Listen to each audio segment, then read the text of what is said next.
and welcome back to Lucky Loaders 15, where I'll be giving you 3 of my best tips for tomorrow's racing action. Now, before we get stuck into that, I just got to go through a couple of things with you. First of all, I just want to apologise for not making a video on today's racing. I just decided to have a night off in the end, as I've been doing a lot of these videos over the last week or so, as Christmas is always a busy time for racing, so apologies for that. Also, as well, I will be releasing a new episode of the In the Saddle podcast, which will be out probably midday tomorrow. It's just a review of all the Christmas racing, going through some of the key moments at Kempton, also as well across the Irish Sea at Leopardstown, and a couple of other horses that caught my eye. We were joined by Rainer in Racing Sam Martin, as well as the usual host Mark Karofsky, so there'll be links to that in the description box below tomorrow. And also as well, if you haven't noticed, in the description box below and you haven't seen it yet, there's a video to the new tipping guide and point system moving into 2021. I just thought I would do it because a lot of you always asking me what my profit and loss are, what are the point systems.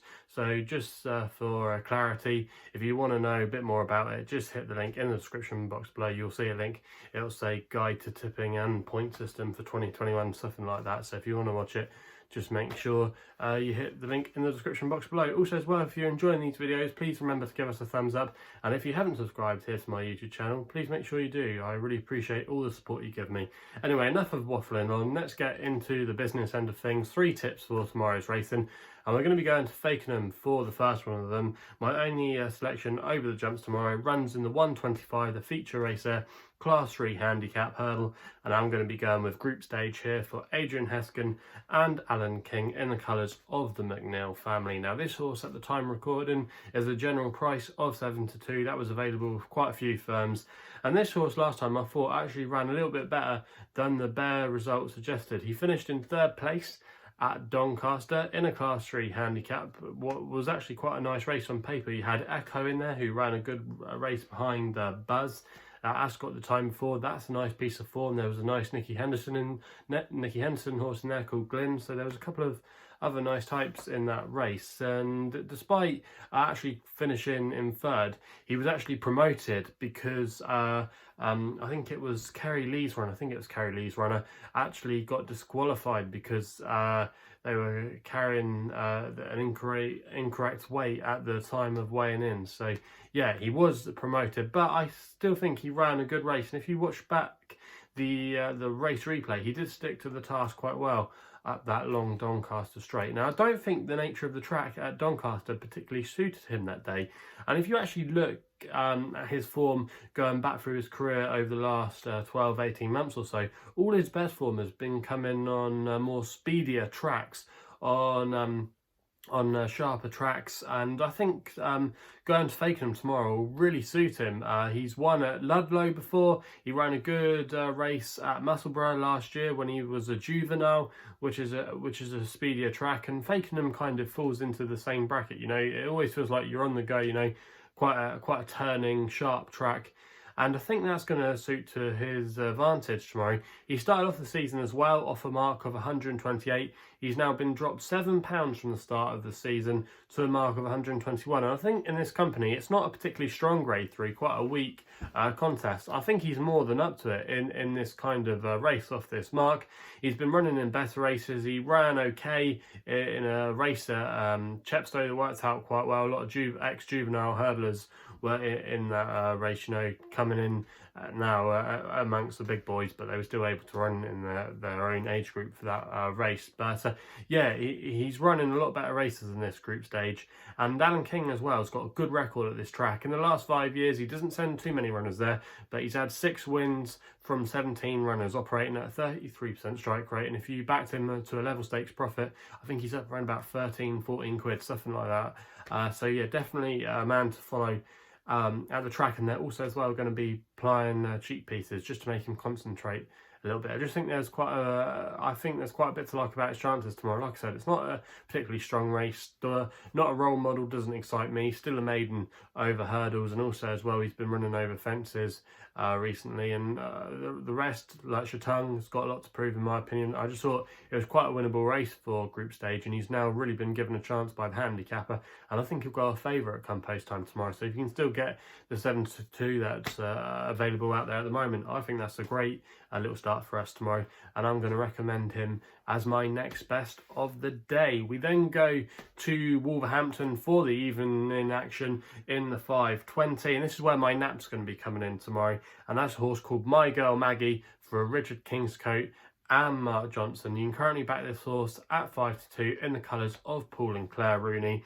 Now, last time we saw this horse, she absolutely bolted up on Boxing Day, running on really well in the closing stages. That was over 1.5 miles that day, and she's going to be stepping up in trip tomorrow a couple of furlongs. But I don't think that should be an issue at all, because if you go back and watch the race replay, she really did hit the line hard, you know. And I just think she could be a horse that's going to get a nice little sequence together, you know. She'd been knocking on the door in some fair races beforehand, but last time she put it all together, and she really did assert well in the closing stages. So I think there's a lot to like about her tomorrow. She was rated £6 by the handicapper for that effort, now to a mark of 81. I think in this company still exploitable. If you look at the likes of Leighton, he does seem a rejuvenated character. Now he's gone to Mickey Hammond's yard, but he's a bit of an old boy now. He is getting exposed, but I don't think he's got much more left to come in his locker. And also as well, he's been a bit slowly away at a couple of his starts. And if Mark Johnston's runner, our selection, My Girl Maggie, can get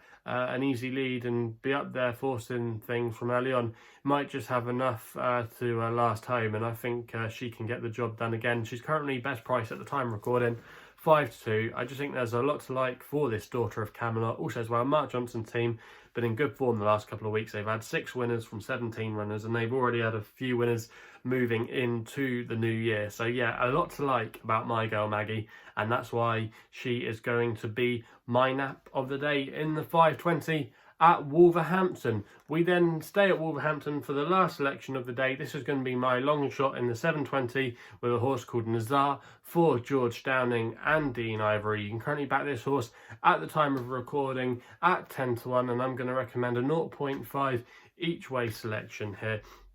Now this horse, if you actually go back through his form, he actually won this race last year off a mark of 70 over the course and distance. He's now been dropped by the handicapper to a mark of 64, and he's now £6 lower to when he won this race last year. So there's a lot to like on paper. Also as well, his most recent efforts have been quite encouraging, suggesting he has been coming back to himself and is coming into a little bit of form. On his penultimate start, he finished 3rd here over 7 furlongs, which is the same trip he's going to be running over tomorrow. And it was a very close blanket finish, but he bumped into critical thinking that day.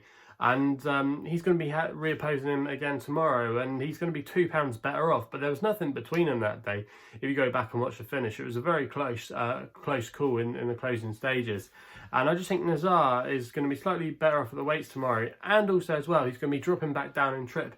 He actually met critical thinking again on his last start at Lingfield, but that was over 1 mile. And Nezar, if you look back through his form, all his campaigning has been over 6 and 7 furlongs. He just doesn't have the stamina for 7 furlongs. But despite being a 10-year-old, I still think he might have a couple of more big days in him. You know, he still shows a good attitude for the game. Wolverhampton as well seems to be his track these days, and I just think he's down to a very winnable mark now. And looking at the prices, 10-1, I think that's a fairly big price for him, and I think he's got a good chance of making the frame tomorrow. And I'd be disappointed if he couldn't at least finish in the first 3 or go very close to at least making the frame. So I think at 10-1 tomorrow, that's a fair each way bet, and that's why he's going to be my long shot of the day. So let's quickly recap then the 3 tips for tomorrow. In the 1:25 at Fakenham, the next best of the day is group stage, and we're going to be going with a 1 point win there at 7-2, win only bet.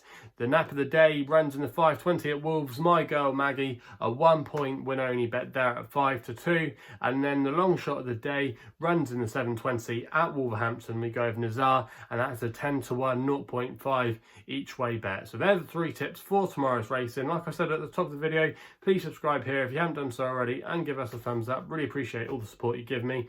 If you want to follow me on Twitter, that's the best place to do so on social media, where my handle is at LuckyLoader15. And if you want to know a little bit more about myself, find out a bit more of my portfolio, what I've got up to so far in my fledgling racing journalist career, you can head to my website, which is www.chrisloaderracing.co.uk. So please gamble responsibly. Hopefully we can have some winners tomorrow, and we'll be seeing you soon.